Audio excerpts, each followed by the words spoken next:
like that. And it took almost none of this handle right here to get that fire starter to last a long, long, long time.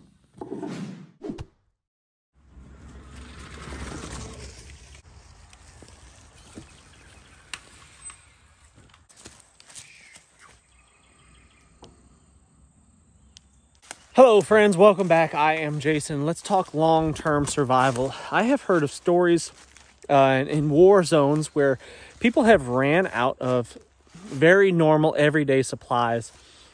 Like the example that I'm talking about in this video is going to be a lighter. A lighter, like I've got in my pocket right here, that's my go-to standby everyday way to start fires. If I need to start a fire for whatever reason, this is pretty much what I use. This is my primary. It's also my backup. It's also the backup to my backup. Ferro rods are an excellent backup as well because they last a long, long time, especially if you know what you're doing. If you're burning through ferro rods, it's because you're striking the crap out of them too much and you don't have the proper tinder, most likely. So, but we'll talk about that in this video a little bit. So what I'm going to do today is I'm going to build a fire starter that will last years if used properly. It's going to be combined with fatwood or lighter wood or pine knot or whatever you want to call it. And because, you know, often if supply chain should break down, if one day we walk into the Dollar General and there's no more lighters, what do you do? Look, oftentimes something like this right here, this is a stump sticking out of the ground right here that's been there for a long, long time. And it's there, and it's still there because it is impregnated with all the resin from the pine tree, which is extremely flammable. So let's see if we can get that out of the ground.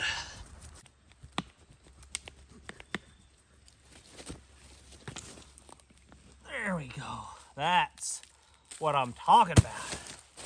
So this is just one example. And what I can do to test it, just to see and confirm that it's what I'm looking for, is just kind of cut into it a little bit. Yeah. That looks like some good stuff right there. And you can tell by the color, hopefully you can see this, that really rich amber color. Oh yeah. And you smell it. It's got that really strong pine turpentine smell. This is going to be some good stuff right there. So what I can do probably is I'm just going to cut through about halfway through this. Actually, I'll leave it whole and then I'll take it back to my barn and work on it there. Sometimes you'll find it looking like this, and these knots there, you can oftentimes break off like that. That's pine knot right there. That is an actual pine knot sticking a branch that came out of the pine tree. It's still there because of all that resin. You can throw them on a wet weather fire if it's struggling, and this will blaze up really, really fast. And a piece like this size, will burn a long time.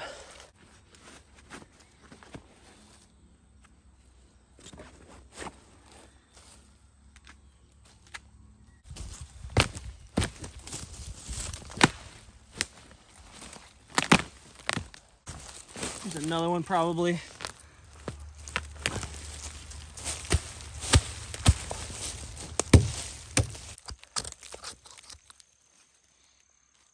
Yeah, I think this is going to be a good one. We'll go ahead and take that chunk back with us as well.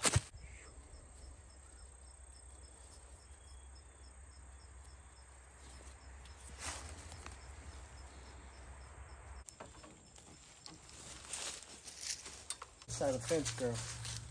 You're too far from home. Why are you here? You're not supposed to be here. She likes to... Maggie's fence, electric fence, has been down for a little while and she's getting wise to it. She likes to chase cars on the road, which is not good. She wonders why they're trespassing on her turf. Don't you, girl? Don't you, girl?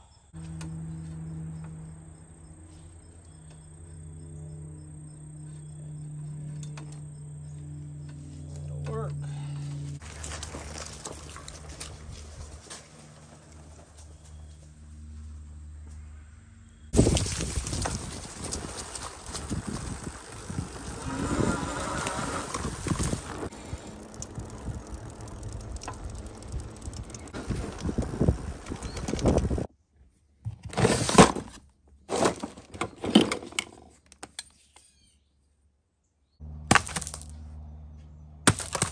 right, first thing we got to do is get these big chunks of fatwood chopped up into usable pieces so we can make a handle that is also our tinder source, flame extender source for this ferro rod. See if that works. My wife is down with a broken knee. I'm not sure exactly what's wrong with it yet, but it's bad. Not sure what the prognosis is, but not good. Mom's been real sick. I caught a cold. My son had the stomach bug the other night. It's just, man, it's raining right now. And it's pouring hard on the salyer habitat at the moment. The On3 habitat is under the weather a bit.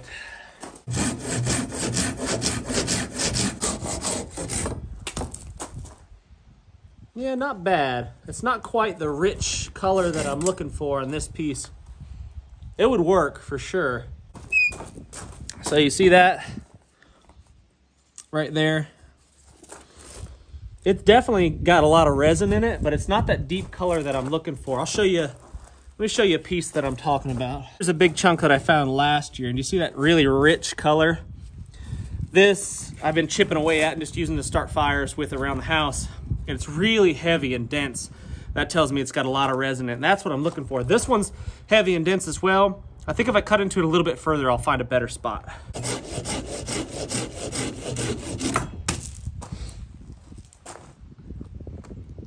Yeah. That's a little better. See that? That's more the color that I'm looking for.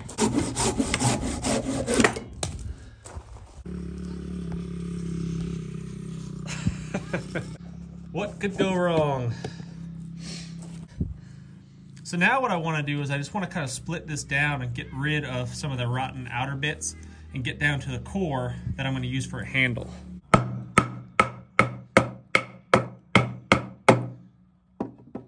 Oh yeah. That's really good stuff, and I'm just going to keep all this. I'm not going to throw it away. That's excellent fire starter. I'm going to just throw that in a bucket and use that to start a fire around the house.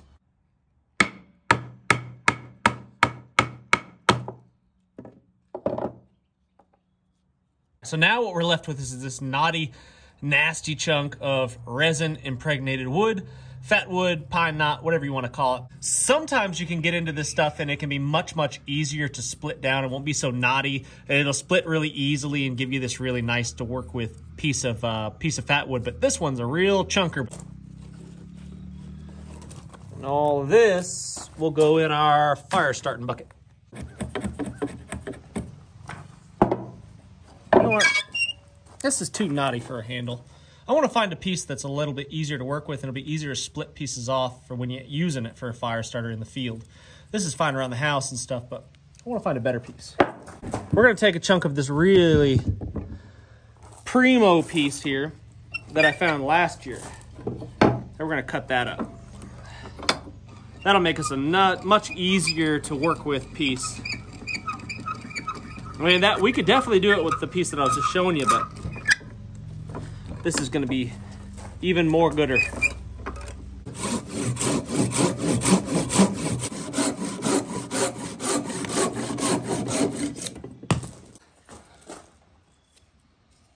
That's going to be much easier to work with.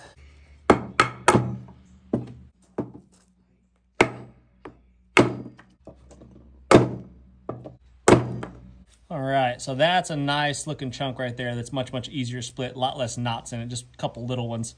Easy to work around. In case you were wondering how long a piece of fat wood like this one, this isn't even the best chunk, but it's decent enough. How long will it burn? I'll show you.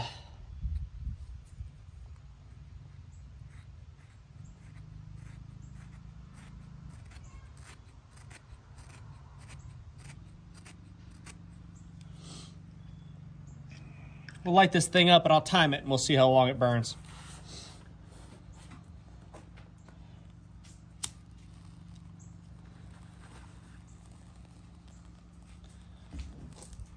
Put it down here.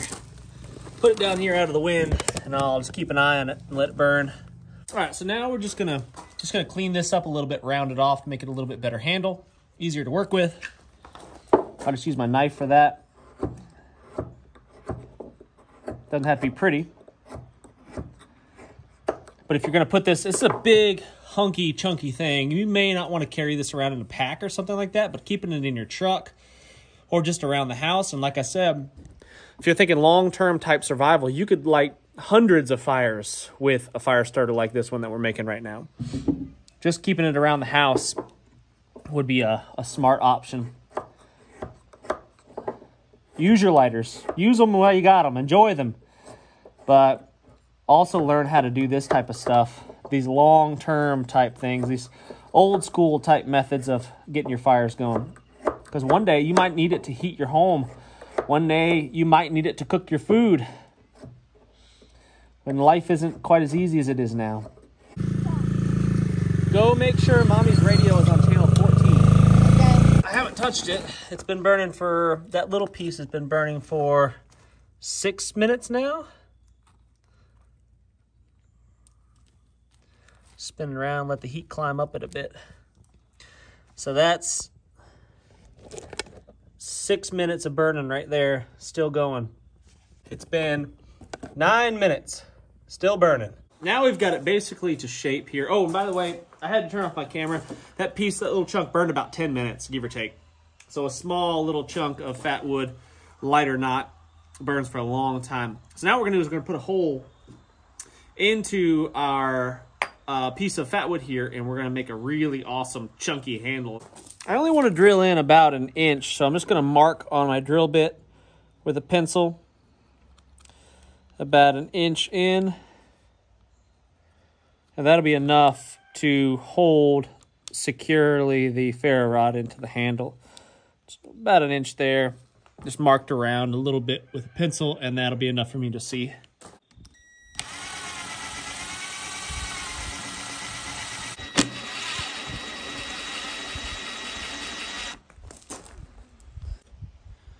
Like that.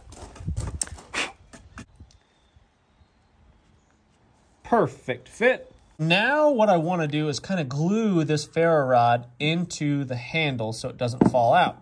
And I could use any kind of glue, it doesn't really matter. But what I like to do is use some of the resin from the pine here. So I make basically a pine pitch glue, and that will keep it in there really secure. It's not going to come out. If it does, it's not really that big a deal. You just put it back. So what I'm going to do is I'm going to light this puppy up right here. Kind of a windy day, a little bit hard to do. I'm going to use my bag here to make a windbreak around this thing because this is ridiculous. That around the camera. Create a little cave here. There we go.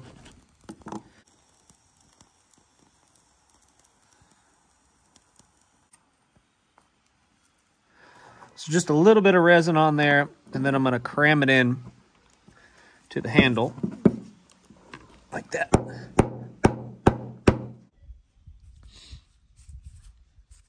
And now that that's cooled off, that thing is in there and not coming out. So that, my friends, is a chunky fire starter right there. So the way that you would use this is like this. I would take my knife on my handle of my fire starter here, and I would shave off what I needed to get my fire started. It doesn't take much usually, just a small amount.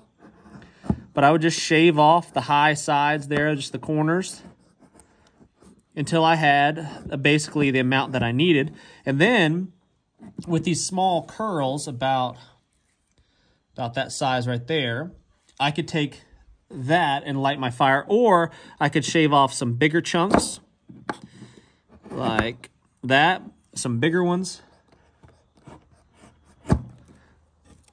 like that.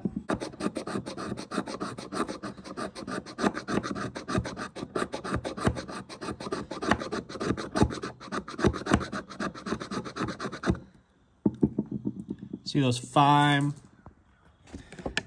those extra fine shavings right there? That's the part that I could ignite with my ferro rod. Like that. Throw my shavings in there.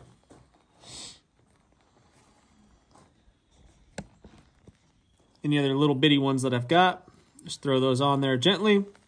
And it took almost none of this handle right here to get that fire started. And that's going to burn for several minutes, getting any bigger size kindling pieces that I need to start my fire in my fireplace, or if I'm at camp or whatever. This will last a long, long, long time. Guys, I don't think we can assume that life is always going to be as easy as it is now. I don't think we can always assume that we're going to run out to the store at any given moment when our lighter stops working and buy a new one. We might have to resort to more long-term measures such as this. Not saying this is the only way, but it's definitely a solid way to get fires going that will last a long time. And these big ferro rods, this one was 5 inches long, I think, by 1/2 inch. I bought these for just a few dollars. They did not cost very much at all. And not much more than a lighter would. And it would last years and years probably of fire starting. We're going to stick this on the mantle next to the fireplace, next to your wood stove, whatever. And it would last a long, long time. But hope you appreciate these kind of videos, guys. I hope you enjoyed this how-to little video here. Leave comments. Tell us what you think. Will your 100 pack of lighters that you have last forever? Is this unnecessary? I don't know. Give me your thoughts. Give me your opinions. And I cannot wait to see you on the next one.